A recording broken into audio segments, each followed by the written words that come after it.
하나님 감사합니다. 우리에게 귀한 은혜의 자리, 또 하나님을 만나는 자리, 또 그 가운데 주의 뜻을 알 수 있는 자리를 허락하시고 사모하는 마음으로 이곳에 나온 주의 자녀들이 있습니다. 주님, 각자에게 필요한 하나님의 은혜, 말씀 하나님 부어주셔서 하나님 그 말씀 붙들고 승리할 수 있도록 주님 도와주시옵소서. 특별히 이 시간 하나님 감사 예물 드린 손길 있습니다. 마음의 소원을 담고 또 감사의 제목들을 담아 드린 손길 가운데 주님께서 축복하여 주시사 하나님 그들에게 하늘의 신령한 복과 땅의 기름진 복으로 충만케 하여 주시옵소서. 육신의 질병과 연약함이 있는 자들이라면 하나님 치유의 은혜를 허락하여 주시옵소서. 머리부터 발끝까지 주님의 보혈로 덮으시고 정결케 하시고 강건케 하시사 하나님 역사를 통하여 주님을 마음껏 증언할 수 있는 증인들의 삶이 될 수 있도록 축복하여 주시옵소서. 가야 할 길을 모르는 이들이 있다면 하나님 걸음걸음마다 예비하신 그 걸음을 보여주시고 하나님 그 길을 따라갈 때에 하나님 우리가 한 계획이 아니라 주님께서 하신 계획을 따라 정말 놀라운 하나님의 인도하심을 경험케 하시고 하나님 모든 대학 또 진로, 취직, 결혼 앞으로의 모든 계획들마다 주님의 뜻대로 걸어갈 수 있는 그것을 이루어 나갈 수 있는 모든 성도들 되도록 축복하여 주시옵소서. 또 자녀들 가운데 축복하셔서 세상은 더욱더 어둡고 하나님 혼란스럽지만 그 가운데 마음을 지키고 생각을 지키며 유혹과 환난과 시험을 이기고 하나님 거룩함을 지켜나가 세상 가운데 주님의 빛과 소금으로 살아갈 수 있는 우리 자녀들 되도록 축복하여 주시옵소서.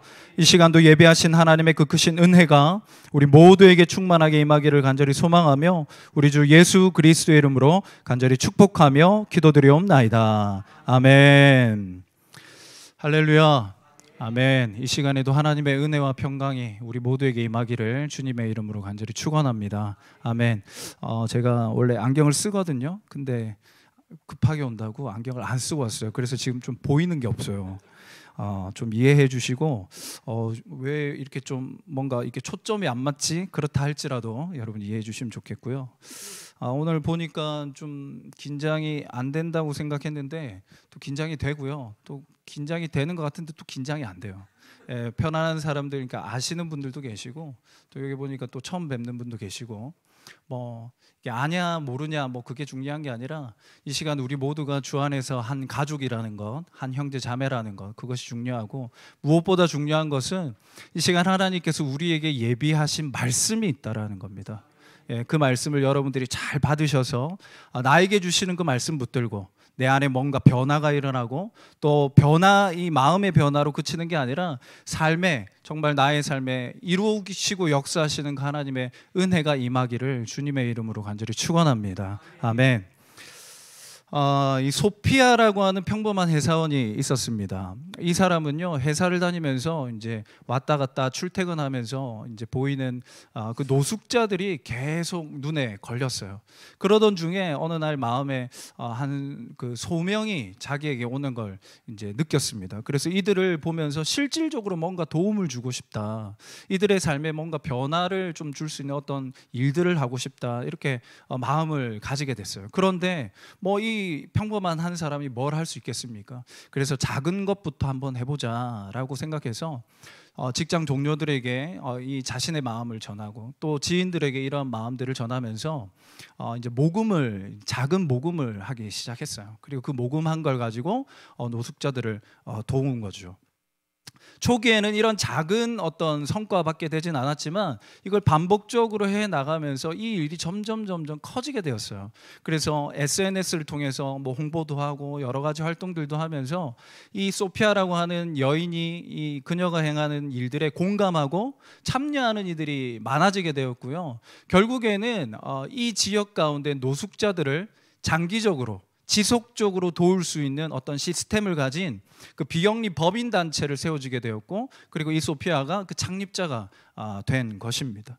그녀의 작은 시작으로 인하여서 수백 명의 노숙자들이 뭔가 앞으로의 삶을 계획하고 뭔가 꿈꿀 수 있는 변화를 줄 수 있는 그러한 도움을 주게 된 것이다라는 거죠.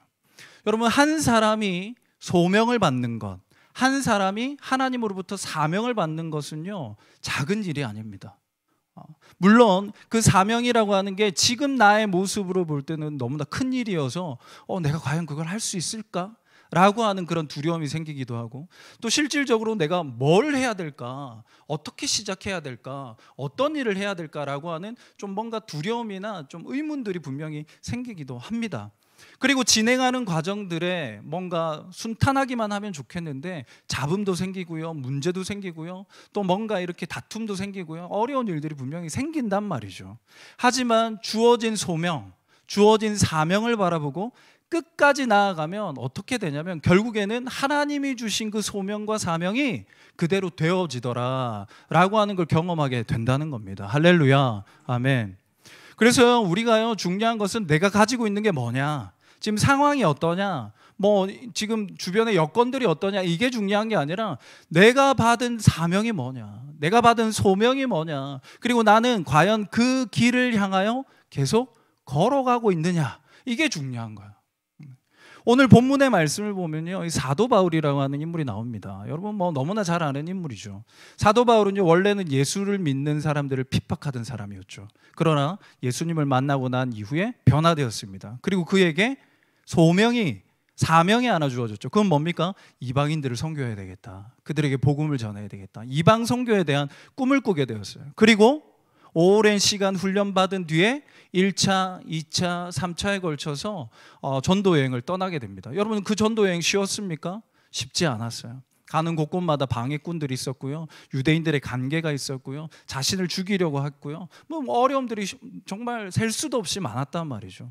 그럼에도 불구하고 3차 전도 여행까지 마무리를 짓게 되었습니다. 이제는 고린도라고 하는 지역에서 이제 선교 보고를 하기 위해 예루살렘으로 가려고 하는 상황이에요.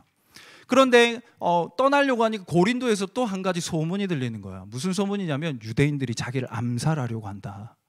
와, 내가 이렇게까지 하나님께 헌신하고 주의 사명을 위해 몸 바쳤는데 암살에 대한 소식이 들어온 거야. 물론 그걸 피해서 이제 육로로 이제 경로를 좀 바꾸게 됩니다. 그리고 드로아라고 하는 곳에 와서 드로아 교회 성도들에게 말씀을 전했는데 밤을 새도록 말씀을 전하게 됐어요. 그러자 근데 이제 그 밤에 이제 우리가 잘 아는 한 청년이 이제 떨어져서 죽게 되는, 물론 다시 살아났지만 가슴이 철렁할 만한 그러한 일들도 일어나게 되었습니다. 여러분, 하나님의 일을 하는 것은 정말 쉽지가 않습니다. 사명 감당하는 게 결코 만만한 일이 아닙니다. 그런데 지금 이 3차 여행을 끝마치려고 하는 이 바울의 마음은 뭐냐면, 이제 3차까지 했으니까 좀 쉬자. 이제는 좀 내가 이제는 좀 여생을 좀 편안하게 좀 보내고 싶다가 아니라 새로운 계획을 하는 거예요. 이제는 로마에 가야 되겠다. 그리고 땅끝까지 가고 싶다. 지금 이 계획을 안고 지금 예루살렘으로 돌아가고 있는 길이에요. 제가 이 바울의 삶을 보면서 나는 과연 바울처럼 살 수 있을까? 나도 바울이 만난 예수님을 만났는데 왜 나는 바울처럼 살지 못할까? 이런 생각들이 들더라고요. 바울이 가지고 있는 모든 걸 포기했어요. 그가 가지고 있는 스펙, 배경, 또 앞으로 잘 될 것 너무 많죠. 저는 그걸 포기하지 못할 것 같아요. 물론 제가 가진 게 별로 없지만 그럼에도 내가 돈과 명예와 성공과 내 인생의 어떤 건강, 또 나의 가정의 행복, 이런 걸 내가 과연 포기하고 살 수 있을까? 사명 감당하는데 올인할 수 있을까? 못할 것 같더라고요. 또 사람들로부터 억울하게 모함받고 오해받고, 또 심지어는 누군가가 나를 죽이려고 한다는 암살 계획. 여러분, 여기 한번 생각해 보십시오. 누가 나를 죽이려고 한대요. 불특정 다수예요. 그럼 마음 편하게 살 수 있겠습니까? 그런 암살 위협을 받으면서까지 복음 전하고 싶으세요? 저는 못할 것 같은 그런 마음이 들더라는 겁니다. 하지만 바울은 이런 상황에서도 어떻게 해요? 끊임없이 가고, 이것이 3차 전도행의 끝이 아니라 로마로까지의 또 계획을 또 세우고 있는 이 모습을 보게 됩니다. 바울은 어떻게 해서 이렇게 사명을 감당하는 삶을 살 수 있을까? 오늘의 제목이고 던지는 질문입니다. 바라기는 오늘 말씀을 통해 우리도 바울이 사명을 감당할 수 있게 된 그 원동력, 또 그의 삶의 모습, 이걸 좀 발견하면서 우리도 억지로나 마지못해서나 진짜 근근히가 아니라 정말 바울처럼 넉넉하게 사명 감당할 수 있는 모든 성도님들의 삶, 또 해빛교회의 삶이 되기를 주의 이름으로 간절히 축원합니다. 아멘. 오늘 세 가지를 말씀드리려고 합니다. 첫 번째는 제목 한번 띄워주시겠어요? 첫째, 다 같이 한번 읽어볼게요. 시작. 기도는 사명을 확인하고 결단하게 합니다. 아멘. 13절 말씀도 같이 읽어보겠습니다. 시작. 우리는 앞서 배를 타고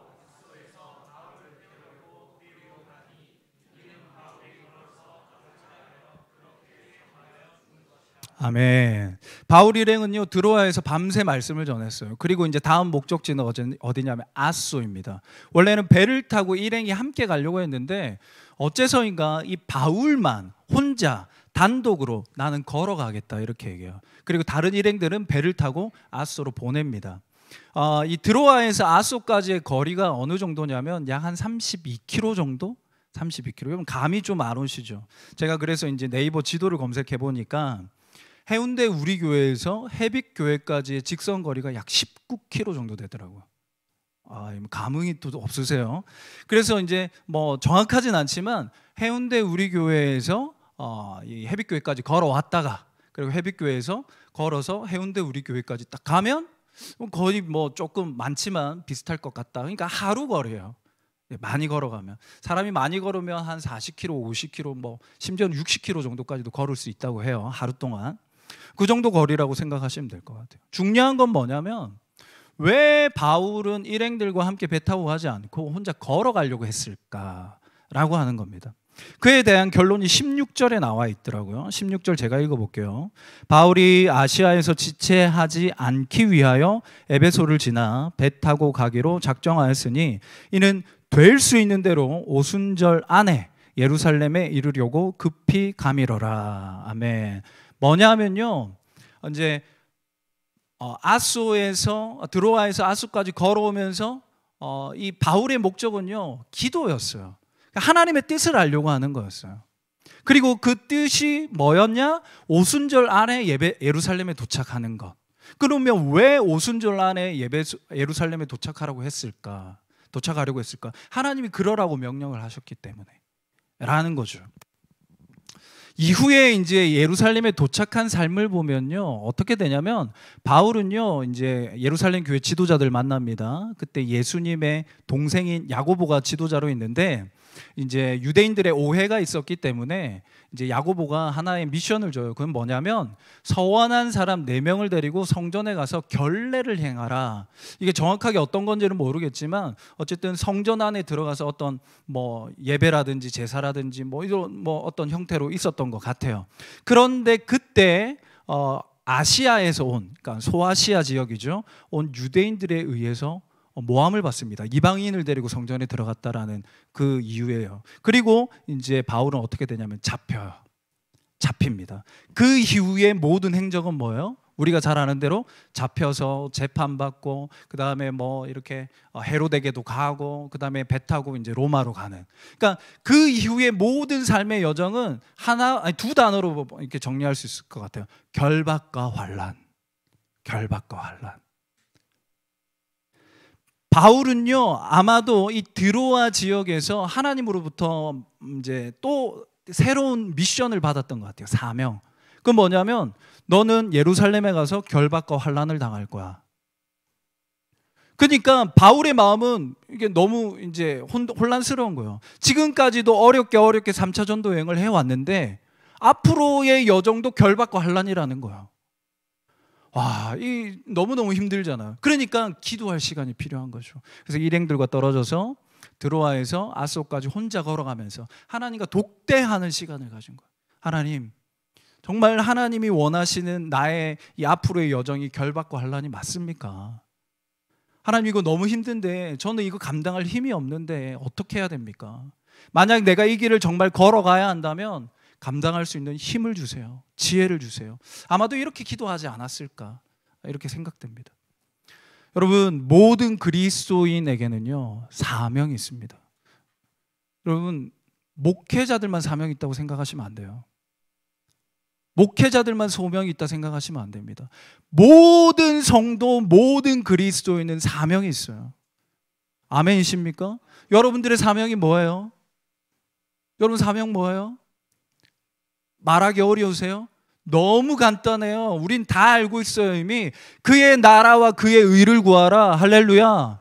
이게 우리 사명이에요. 여러분 너무 복잡하게 생각하지 마세요. 우리는 이미 사명을 알고 있어요.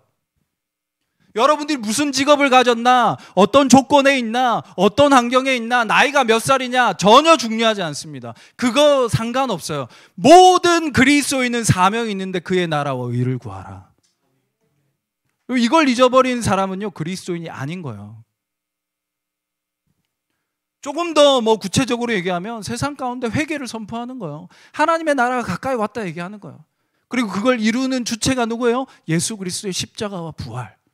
우린 그걸 전하는 거죠. 그리고 주님은 하나님 보좌 우편에 계시고 이제 때가 되시면 이 땅 가운데 재림하셔서 그때는 심판주로 우리를 심판하실 것이다.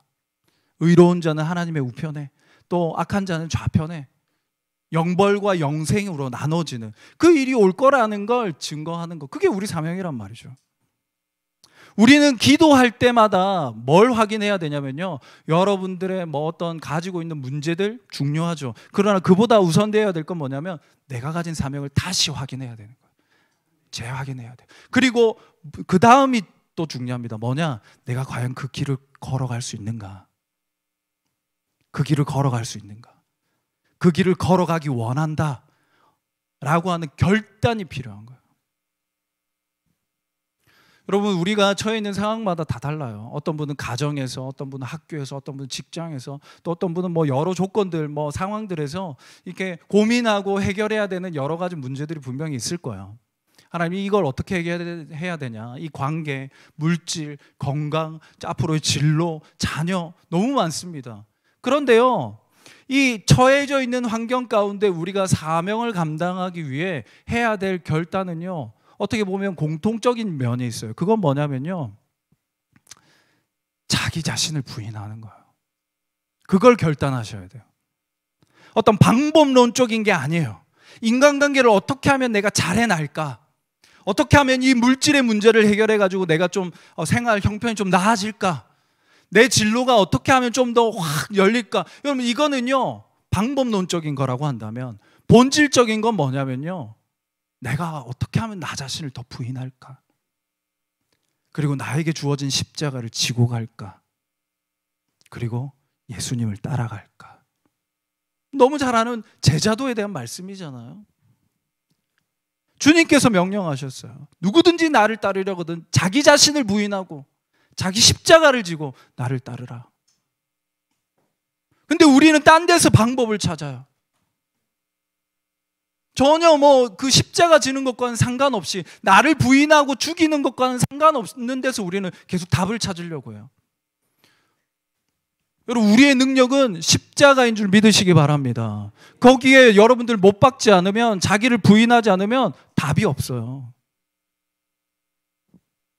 그래서 우리는 기도를 통해 이 사명을 확인하고 이 사명을 감당하기 위한 나의 마음의 결단을 해야 되는 거예요. 자기 부인과 십자가 지는 것. 여러분 예수님도 겟세마네 동산에서 십자가 지시기 전에 기도하셨잖아요. 사명을 모르셔서 그런 게 아니에요. 자기를 부인하지 못하셔서 그런 게 아니에요. 뭐예요? 다시 한번 재결단을 하는 거예요. 계속 결단하시는 거예요. 이 잔이 지나가기를 원하지만 아버지의 뜻이라면 내가 마땅히 가겠습니다. 그 결단이 우리 가운데 계속 있어야 된다니까요. 언제? 매일매일. 매일매일. 여기 계신 모든 성도님들이 정말 하나님이 주신 사명, 그 사명을 감당하고 또 이루는 삶을 살기 원하신다면 여러분 기도하시면서 사명을 확인하시고, 또 내가 나 자신을 부인하고 십자가 지며 주님 따르겠습니다 라고 하는 그 결단 속에 걸어가기를 주의 이름으로 간절히 축원합니다. 아멘. 두 번째는요, 함께 읽어보도록 할게요. 같이 읽습니다. 시작. 고난과 시험은 사명의 일부입니다. 아멘. 너무 싫은 말이에요. 네. 한번 좀 그 이후의 스토리를 좀 볼게요. 바울은 이제 예루살렘으로 돌아가는 길에 3년 가까이 사역한 에베소 교회의 성도들을 보고 싶어 했어요. 하지만 언제까지 가야 돼요? 시간적으로 오순절 전에 도착해야 된단 말이에요. 그러니까 예루살렘 그 예배소까지 들어갔다가는 성도들 3년 동안 동고동락했으니까 얘기하다 보면 더 있고 싶고 또 뭐 이렇게 좀 시간이 좀 딜레이 될 가능성이 높았단 말이죠. 그래서 사람을 보내서 에베소 교회 장로들을 밀레도라고 하는 곳까지 오도록 했습니다. 항구예요. 그래서 시간을 좀 아끼려고 했단 말이죠. 그래서 이제 에베소 교회 장로들이 이제 도착을 했습니다. 그리고 제회를 했어요.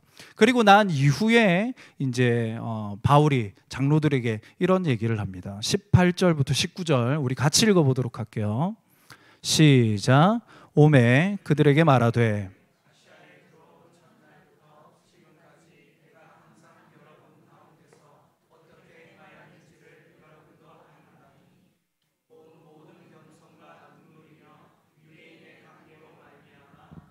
시험을 참고 주를 섬긴 것과 아멘.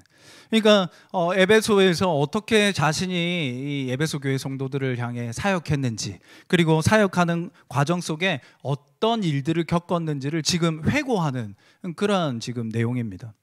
여러분, 우리가 잘 아는 것처럼 바울은 스펙이 정말 좋은 사람이죠. 다소 출신이요. 그래서 태어나면서부터 이미 로마 시민권자였어요.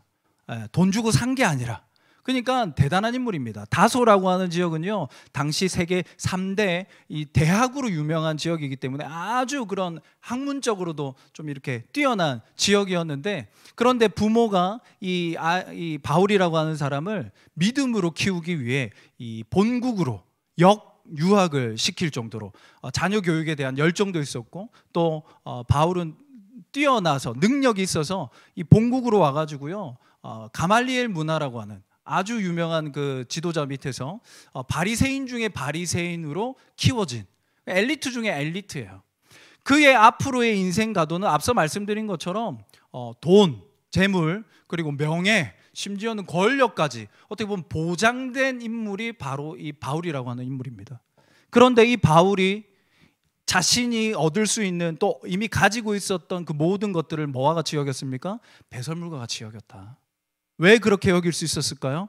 그의 앞에는 예수 그리스도의 십자가가 보였기 때문이에요. 십자가 앞에서 이 모든 세상적인 것들을 보니까 이거는 배설물보다 못한 건가? 이건 필요가 없는 거죠. 붙들고 있을 이유가 없는 거예요. 그렇기 때문에 그는 나라고 하는 내가 가진 어떤 배경, 그 다음에 스펙, 뭐 해왔던 앞으로는 여러 가지 조건들, 그걸 가지고 이방인들 앞에서 자기를 높이지 않았어요. 그래서 뭐라고 얘기합니까? 모든 겸손과 자기를 낮출 수 있는 거예요. 그게 아무것도 아니니까. 세상적인 거. 여러분, 교회 안에도요, 내가 가진 것 때문에, 내가 이룬 것 때문에 어깨 힘 주시는 분 계십니다. 여러분, 그러지 마세요. 아무것도 아니에요. 그거 다 썩어 없어질 겁니다. 십자가 앞에서는요, 먼지맛도 못한 거예요. 존 웨슬리 목사님 얘기했어요. 모든 성도는요, 다 공평하다. 다 똑같다는 거야. 그리고 그들을 위해 눈물로 기도했다, 이렇게 얘기합니다. 또한 수많은 유대인들의 암살 위협과 갖가지 핍박들을 참아내며 내가 주를 섬긴 건 너희가 잘 알지 않느냐. 심지어 지금은 예루살렘으로 갈 텐데, 예루살렘으로 가면 뭐가 기다린다고 얘기하고 있어요? 결박과 환난이 나를 기다리고 있다. 그러나 사명을 감당함에 있어서 나는 나의 생명도 조금도 귀한 것으로 여기지 않는다. 여러분, 23절 24절 같이 읽어볼까요? 시작.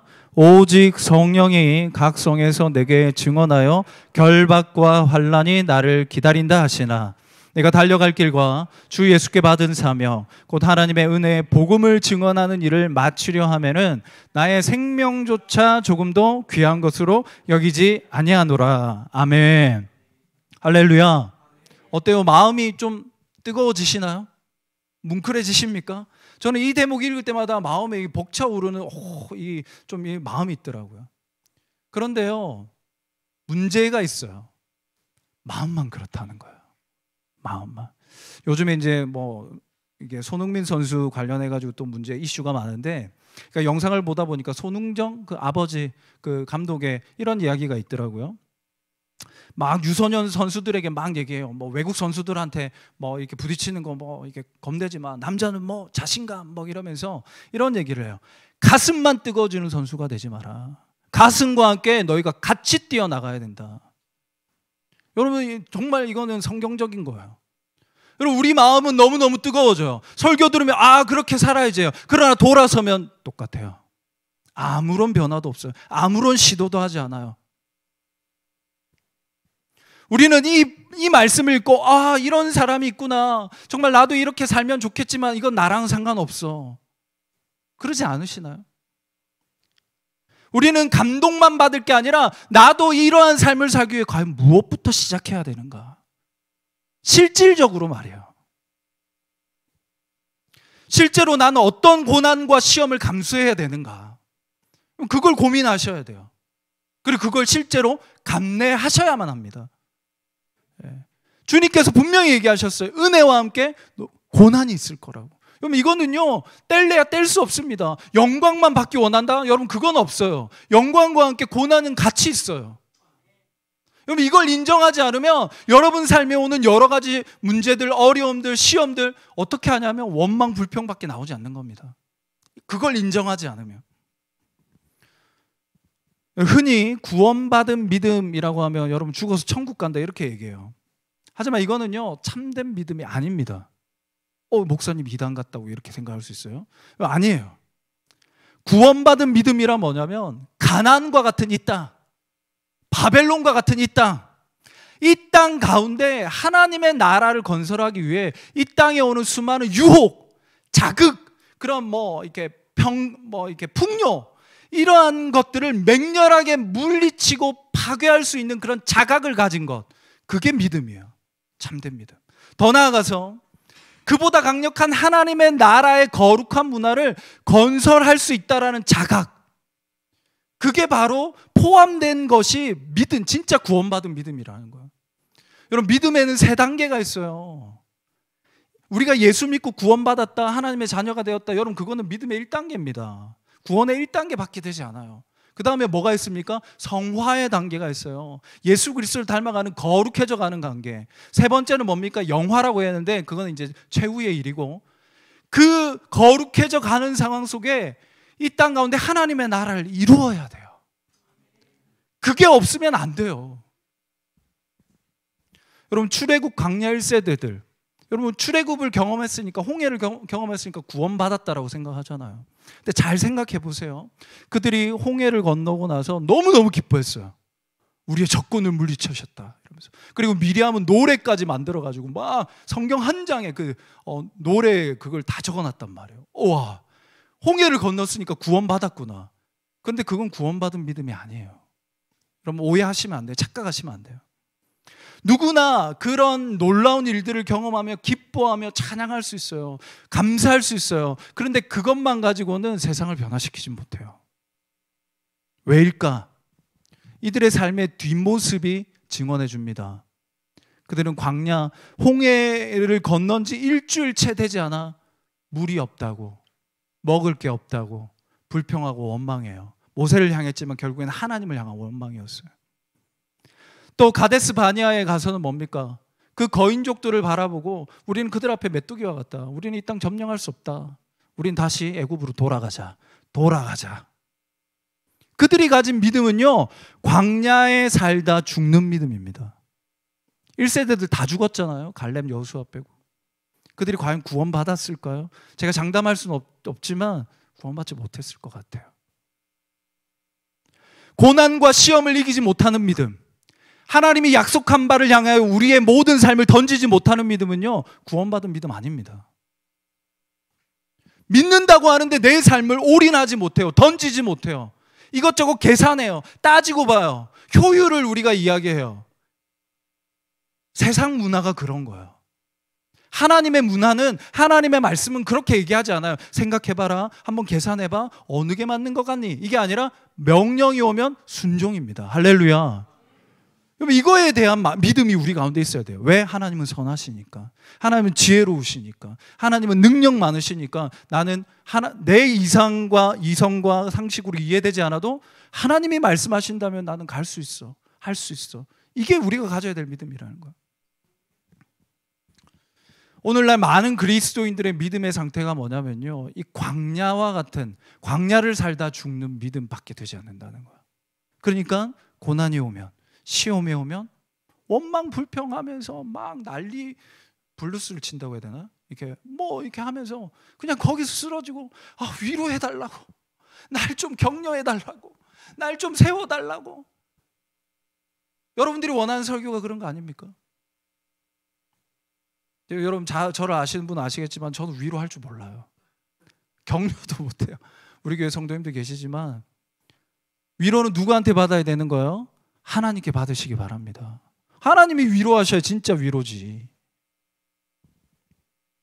겉으로는 거룩함을 얘기하지만 실제로는 여러분들이 진짜 원하는 게 뭐예요? 돈 많이 버는 거 아닙니까? 우리는 은퇴 이후에 평안하고 안정된 삶을 지금 꿈꾸고 있어요. 특히 젊은 청년들, 특히 그렇지 않습니까? 여러분, 그러한 인생을 그리고 그러한 인생을 원한다라는 것 자체는 문제가 아니에요. 그러나 그 인생이 여러분 인생의 목표가 되면 문제가 되는 거예요. 인생의 목적인 거예요, 그게. 노후는 좀 안정적으로 좀 어느 정도 쓸 돈을 보장해 놓고 좀 이렇게 내가 살아야 되겠다. 70세, 65세 이후에는 이제는 뭐 교회 생활은 이제 취미 생활인 거죠. 언제 하나님이 65세 이후부터는 너희가 그냥 편안하게 살아, 취미 생활로 예수 믿어, 그렇게 얘기하셨나요? 그런 적이 없는데 우리는 나이를 정해놓고 그 이후에는 좀 교회 봉사도 안 하고 기도도 좀 뭐 이렇게 덜 하고 좀 이렇게 좀 편안하게 살아보자. 그런 마음들 꿈꾸시고 있지 않습니까? 이 믿음은 뭐냐면요, 출애굽 1세대들처럼 광야에서 먹다 죽는 인생. 사명은 상관없는 거예요.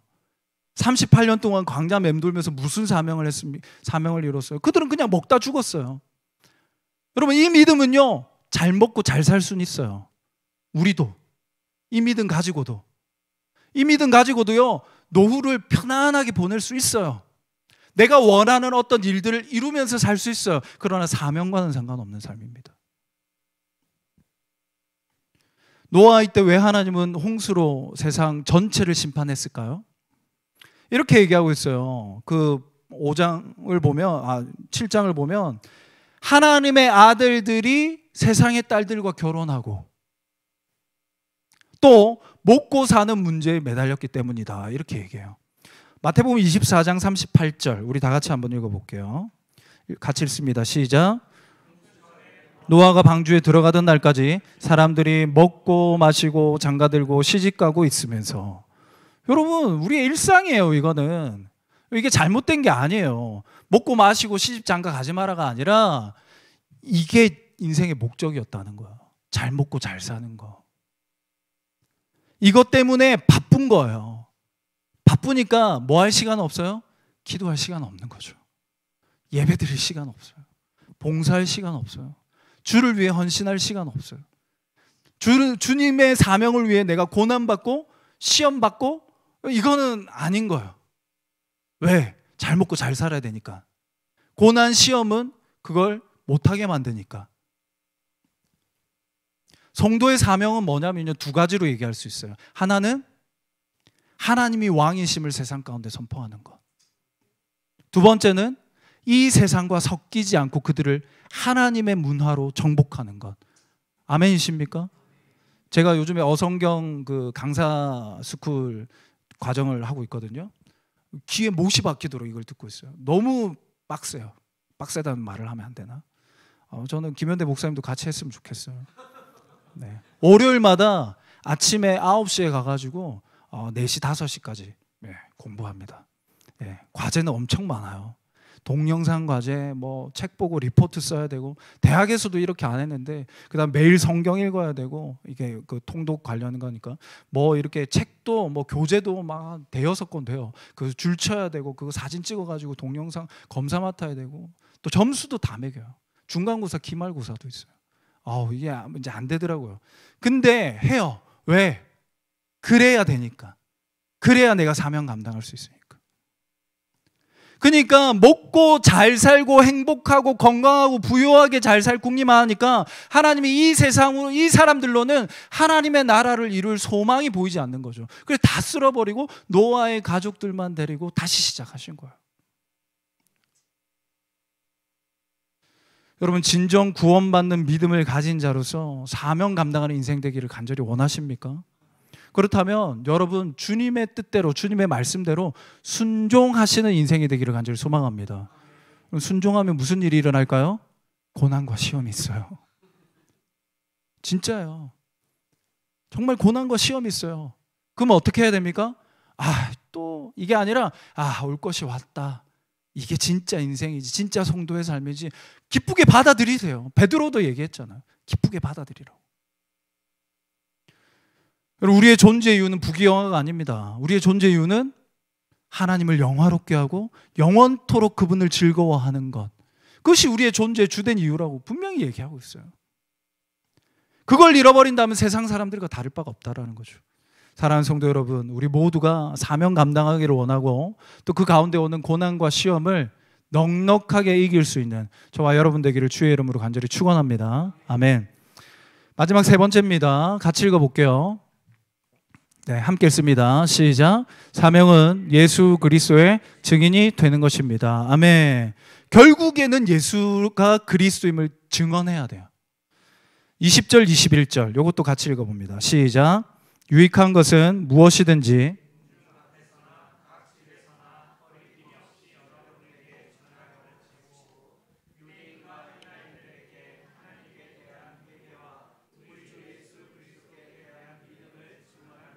아멘. 목사님 제가 너무 빨리 하나요? 괜찮아요? 말이 너무 빠른가요? 아닙니까? 네. 제가 딕션이 좀 좋거든요. 그래서 발음이 나쁘지 않아요. 예, 그래서 잘 들리실 겁니다. 조금 빨라도. 약간 이게 제가 긴장했다라는 증거가 말이 빨라지는 거거든요. 예, 우리 교회에서는 그렇게 안 하잖아요. 이 정도까지는 아니잖아요. 예. 아무도 반응 안 해주셔가지고. 네네. 또 계속 가볼게요. 결국 우리가 해야 할 사명의 핵심, 본질, 최종 어떻게 보면 이 종점 가운데 하나는 뭐냐면 예수가 우리를 구원한 구원자라고 그리스도라고 결국에 증언해야 돼요. 이걸 해야 돼요. 아멘 아무도 안 하시잖아요. 근데 이게 너무 어려워요. 잘 안 돼요. 친한 사람한테도 못 하겠어요. 네. 여러분 옆 사람한테 얘기해라. 예수가 그리스도라고 복음을 전해보라고 얘기하면요 쭝얼쭝얼쭝얼하다 그냥 끝나요. 옆 사람 다 예수님을 믿는 사람인데도 옆 사람한테도 얘기하는 게 어려워요. 그렇지 않아요? 이게 우리의 현 주소예요. 이게 우리의 본 모습이에요. 수준이에요. 예수님께서 떠나가시면서 성령이 임할 거다. 이유가 뭐였어요? 증인되라고. 증인되라고요. 근데 우리는 증인으로 살지 않아요. 그러면서 우리는 전도한다고 얘기하면서 뭐예요? 교회 한번 와봐. 인도는 해요. 야, 우리 교회 괜찮아. 야, 우리 교회 성도들 좋아. 그러면서 복음은 누가 전해요? 목사님 혼자 전하세요. 강단에서 또는 새가족반 하면서. 그러니까 목사님 혼자 복음 전한 거에 대한 모든 열매 상급 다 받으실 거예요. 왜? 여러분들은 복음을 안 전했으니까. 맞잖아요. 인도만 했지 전도는 안 했잖아요. 네. 전 너무 감사하더라고요. 네, 저한테 다 몰아주셔가지고. 오늘 방금 읽은 말씀을 보니까 바울은 유익한 것은 거리낌 없이 전했다 이렇게 얘기해요. 유익한 것은 원어를 보니까 아끼지 않았다 이렇게 얘기해요. 아끼지 않았다. 좀 살펴보니까 이래요. 당시 직업적인 수사학자들이나 철학자들은요 자신의 강의를 돈으로 생각했어요. 그래서 자신이 이렇게 정립해 놓은 어떤 학문들을 순차적으로 한꺼번에 다 풀지 않고 뭐 이렇게 10강이면 10강, 30강이면 30강으로 딱 만들어 가지고 순차적으로 그러면서 계속 그 한 강의 할 때마다 돈을 버는 그런 식으로 이제 자신의 지식을 이제 사용했다 이렇게 얘기해요. 하지만 바울은요. 복음 전도, 복음 전파, 복음을 가르치는 것을 자신의 유익, 이익의 수단으로 삼지 않았다는 거예요, 지금. 유익한 내용이라면 뭐 이게 뭐 이렇게 좀 내가 얼마 전에 깨달은 정말 놀라운 진리인데 하면서 아껴두고 있는 게 아니라 거리낌 없이 내놓으면서 너희들도 이 진리를 알아야 돼. 이 복음의 비밀을 알아야 돼. 하나님 나라의 원리는 이런 거야 라고 하면서 다 내어놓았다라는 거죠. 그리고 사람도 가리지 않았다고 얘기해요. 유대인이나 헬라인 모두에게 전했다. 제가 이렇게 뭐라고 해야 되나요? 이렇게 하시라 이렇게 좀 할 뭐 위치나 그런 사람은 아니지만 좀 권면을 해드린다면요. 먼저 담임 목사님이 확신을 가지고 강력하게 성도들에게 하나님의 말씀을 전할 필요가 있습니다. 아멘 해주셔야 돼요. 해주셔야 돼요. 저는 목회의 핵심은 뭐냐? 여러 가지가 있거든요. 목회의 조건 위한 어떤 필요한 것들이. 저는 그 가운데 목회의 핵심은 가르침이라고 봐요. 예수님이 부활하신 후에 베드로를 만나서 네가 나를 사랑하느냐 3번 물으시면서 뭐라고 얘기하셨어요? 내 양을 먹이라, 내 양을 치라, 내 양을 먹이라. 3번 중에 2번이 먹이라요. 뭘 먹이라는 거예요? 말씀을 먹이라는 거야. 말씀 먹이라는 거야. 그게 목회자의 존재 이유예요. 핵심적인 이유. 그리고 신방도 필요하죠. 쳐야 되죠. 그래서 상담도 하고 위해서 기도도 하고. 그러나 말씀 가르치는 게 핵심이다.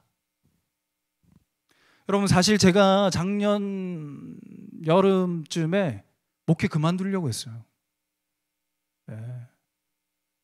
왜? 목회가 너무 힘들어서. 와이프는 웃고 있거든요. 지금. 그러면서 얘기를 많이 했어요. 우리 목회 그만두면 뭐 할까? 내가 좀 집수리를 해볼까? 인테리어 뭐 이런 거. 그 다음에 뭐 요즘에 제가 또 식물을 막 키우거든요. 식물을 키워서 팔아볼까? 뭐 이러면서. 하여튼 이것저것 막 생각했어요.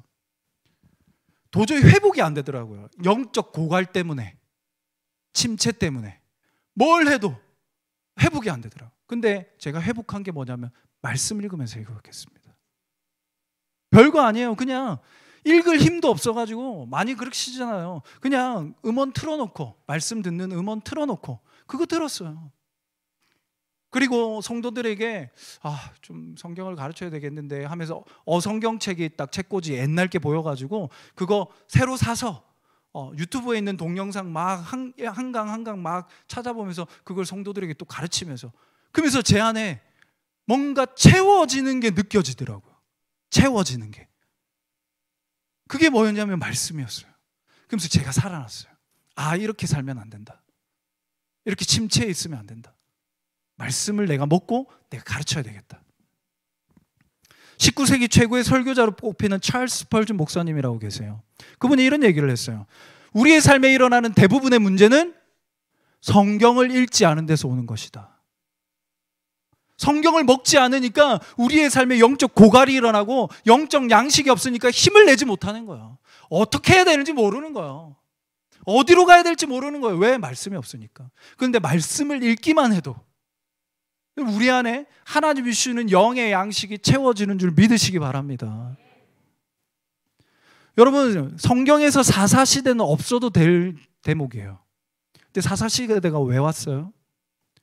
왕이 없어서? 아니죠. 말씀을 가르쳐야 되는 레위 지파들이 타락했기 때문이에요. 그들이 하나님의 말씀을 받아 48개 성읍으로 흩어져서 각 지파마다 말씀으로 이렇게 살아야 돼, 하나님의 너희를 택하신 이유는 이거야 라고 사명과 정체성과 사명을 가르쳐야 되는데 그걸 안 하니까 사사시대가 온 거고, 그러니까 침입이 온 거고, 그들로부터 구원하기 위해 사사가 세우신 거잖아요. 사사는 원래 필요 없었던 거예요. 여러분, 포로로 잡혀간 유대인들이 이제 바벨론에서 페르시아로 바뀌어지면서 이제 고레스 칙령에 의해서 본국으로 귀환합니다. 여러분, 이스라엘은 완전 초토화되어 있었어요.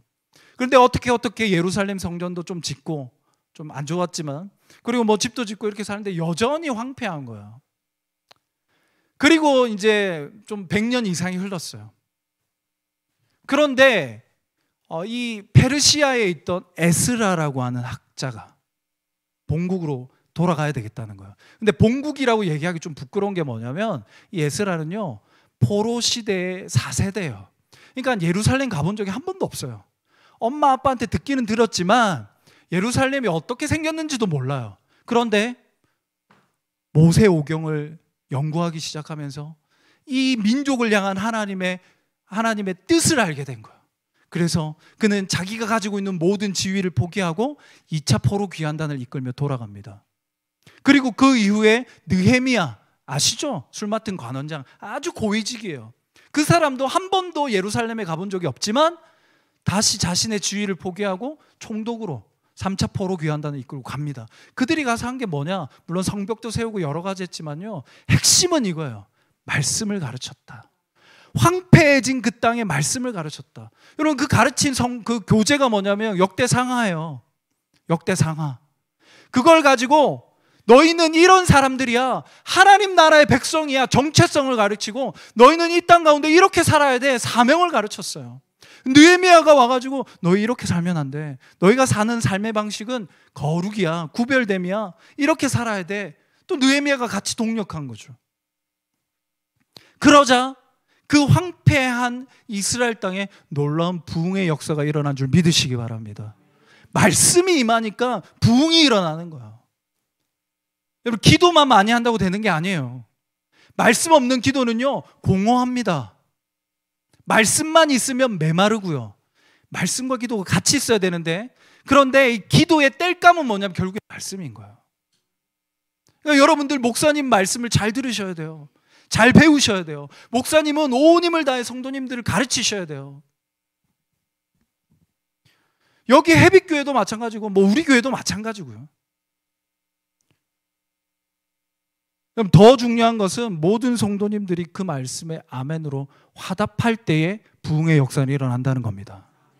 에스라가 사람들을 모아놓고 그 모세오경을 막 얘기하잖아요. 그럼 그때 있던 군중들이 어떻게 합니까? 자리에 다 일어나요. 그리고 에스라가 이 강단에 서서 막 외쳐요. 그 성경을 읽어요. 그러자 그 성도들은 아멘 아멘 받으면서 눈물을 흘리면서 우리가 왜 이 진리를 지금까지 몰랐는가, 그러면서 회개가 일어나잖아요. 부흥운동이 일어난단 말이에요.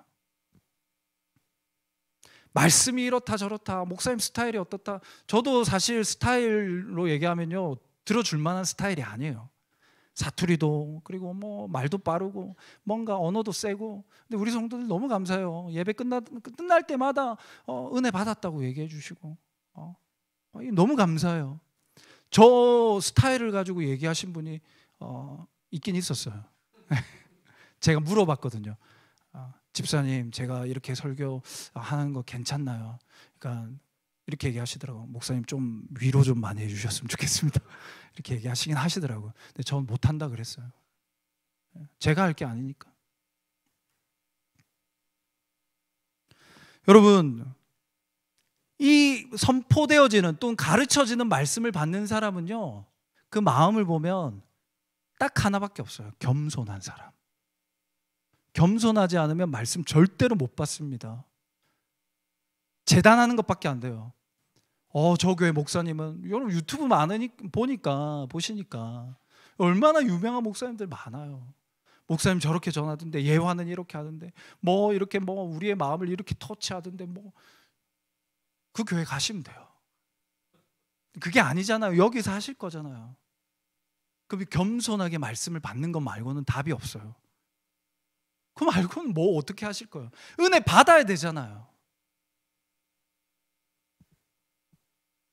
자기를 부인한 자, 그 사람이 말씀을 먹는다는 겁니다. 요즘 청년 세대를 보면요, 참 안타까워요. 뭐 저도 뭐 그렇게 나이가 많은 편은 아니지만 참 불평불만이 많아요. 근데 그것도 이해가 돼요. 왜? 이전 세대보다 사는 게 너무 어려워요. 미래가 보이지 않잖아요. 집은 어떻게 사며, 취직도 어렵고, 취직하면 끝입니까? 또 뭐 결혼하면 끝입니까? 애를 낳기도 힘들어. 너무너무 어렵단 말이에요. 모든 게 어려워졌어요. 근데 여러분, 청년들 여기 몇 분 계신데, 여러분 간과하지 말 게 하나가 있습니다. 그거 뭐냐면 하나님 나라의 원리는 바뀌지 않았다는 거예요. 이게 중요해요. 세상 탓하고 원망하고 불평하고 왜 우리 세대는 이러냐, 앞으로는 왜 더 어려워질 거냐, 이거 너무한 거 아니냐, 부모 세대 뭐 원망하고, 여러분 그런다고 하나님 나라의 원리가 뭔가 좀 여러분들에 맞게 변화되는 게 아니라는 거예요. 이게 핵심이에요. 우리가 말씀의 원리대로, 복음의 원리대로 진리를 따라 걸어가지 않으면 결국에는 뭐냐면요, 그걸 따라가자면 망하는 거예요. 망해요. 그거 말고는 없어요, 여러분. 하나님 앞에 섰을 때, 하나님 그때 세상이 너무 힘들었어요. 그때 경제가 이래가지고 헬 조선이어가지고 뭐 금수저 뭐 이런 것도 난 없어가지고 뭐 우리 엄마가 우리 아빠가, 그렇게 얘기하면 그때 너네 때는 좀 어려웠으니까 좀 그래, 좀 대충 믿어도 내가 봐줄게, 천국에 가보자, 이렇게 안 하신다니까요. 결국에는 믿음을 가지고 순종하는 인생 살았느냐 아니냐, 그거예요. 여러분, 이 세상도 부익부 빈익빈이라고 얘기해요. 근데요, 하늘나라의 원리도 똑같습니다. 다르지 않아요. 보세요. 겸손한 사람은 하나님의 말씀을 받을 것이요, 말씀을 받아 믿음으로 순종한 사람은 하나님을 경험할 겁니다. 아멘이십니까? 하나님을 한번 경험해 본 사람은요, 하나님 진짜 계시네, 역사하시네, 너무 기쁜 거예요. 그러니까 더 어렵고 단단한 말씀도 받아들일 수 있어요. 그리고 그 말씀을 받은 자는 더 큰 하나님의 역사와 기적을 체험하게 될 줄 믿습니다. 선순환인 거예요, 은혜도. 이걸 잊으시면 안 돼요. 시대는 어둡고 상황은 악하고 너무너무 힘들고 혼란해도요, 이 가운데도 말씀으로 믿음으로 순종하며 사는 사람들이 있잖아요. 여러분들이 그 사람이 되기를 주의 이름으로 간절히 축원합니다. 어떻게 그러면 이게 가능하냐? 말씀 먹어야 된다는 거예요. 결국에는 말씀 먹어야 된다. 여러분, 아무리 아까 다시 이제 세 번째 주제인 예수가 그리스도라고 증언해야 된다. 결국엔 증인의 삶을 살다는 건데, 왜 우리가 증인되지 못하느냐? 여기에 이 문제가 있기 때문에 그런 거예요. 말씀을 먹고 믿음으로 순종하여 하나님을 경험하면 옆 사람한테 할 얘기가 있는 거예요. 야, 너, 와이프한테 야라고, 이제 야라는 말을 제가 안 쓰기로 했는데, 봐라, 내 문제, 건강의 문제, 돈의 문제, 진로의 문제, 너 내가 고민 가지고 있었던 거 알지 않냐? 근데 내가 말씀 예배 드리면서 말씀 받고 그 말씀대로 행하니까 야, 이게 해결되더라. 야, 하나님 진짜 계시더라. 이 할 얘기가 있는 거예요. 간증이라고도 얘기할 수 있겠지만 결국에는 이게 복음이에요. 하나님을 소개하는 거예요. 하나님이 우리의 모든 문제의 해결자시라는 것, 구원자시라는 걸 얘기하는 것, 그거예요. 할 얘기가 있는 거예요, 하나님에 대해. 근데 우리는 하나님에 대해, 여러분 이번 한 주간 누구에게 얘기해 보셨나요? 여러분들이 경험한 하나님, 여러분들이 만난 하나님, 말씀에 순종했더니 이런 일들이 일어나더라 라고 할 만한 것들이 있으십니까? 그럼 있으셔야 돼요. 왜? 우리는 주의 자녀니까. 이게 없으면 안 되는 거예요. 이게 없으니까 전도가 안 되는 거예요. 복음의 증인이 안 되는 거예요. 왜? 풀어놓을 게 없으니까. 전하지 말래도 전할 수 있어요. 하나님 체험했으면. 이제 말씀을 좀 정리하도록 하겠습니다. 저와 여러분의 모든 걸음이 사명을 따라가는 걸음 되기를 주의 이름으로 간절히 축원합니다. 여러분, 인생의 우리의 방향은 사명이에요. 예수 그리스도. 삶의 여러 가지 상황들, 환경들, 문제들, 어려움들 만날 거예요. 그때 여러분 뭔가를 선택하셔야 될 겁니다. 진로를 선택하든, 인간관계 속에 어떤 선택을 하든, 물질 어떤 그런 부분에 선택을 하셔야 돼요. 그때 질문을 던지면 돼요. 어떤 질문이냐? 이 선택이 과연 사명을 이루는 일이냐? 이 선택이 과연 예수가 그리스도임을 나타내는 선택이냐? 하나님의 나라를 이루는 선택이냐? 여러분, 그거에 대한 답 질문에 yes라고만 나오면요, 여러분 그 길 가시면 돼요. 너무 간단해요. 근데 너무 어렵죠. 쉽지는 않습니다. 하지만 우리는 그 길을 반드시 가야만 해요. 이게 중요한 거예요. 내가 잘 되고 편안하고 좋고 이런 거 말고 사명을 이루는 방향으로, 사명을 따라가면 되는 거예요.